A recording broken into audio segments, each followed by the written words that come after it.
All right. So, to best understand why our body succumbs to things like addiction or dependency, we must first look at the systems that are involved.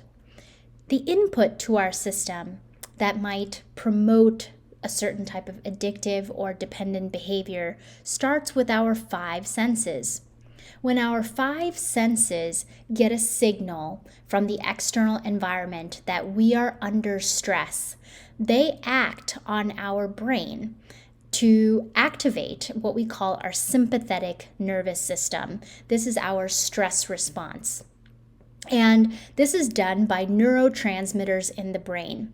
To really deep dive into the sympathetic nervous system, I highly recommend you go back to the Connection series.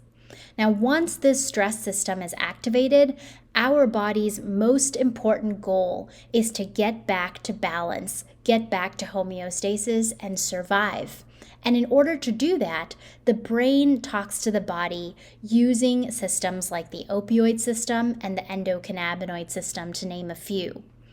The reason why there are arrows making this a loop is because this is an adaptive response. What I mean by that is when your input sends signals of distress or stress to your brain starts to look at what is available to it to maintain that survival. And as it gets that availability on a consistent basis, it starts to hold on to those things with a very tight grasp. An example of that could be something as simple as a hug or a support person. And if that person is available, every time your body starts going through this loop, you get that external signal of stress. Your neurotransmitters take you back to those memories of that support person. And in order to satisfy the body and the need for survival, it will look at that support person.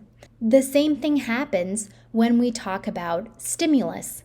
So, for example, if you have a food or if you have a substance that offers you survival mechanisms like relaxation or reduction of stress, then the body will create an adaptive response that whenever I experience this stress, I will look at that particular stimulus to be available to me to help me maintain my survival.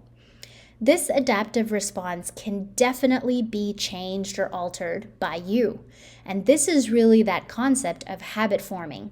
The more often and more consistently you either take away a negative stimulus or you introduce a positive stimulus to your body and brain, the more that adaptive response will be heightened.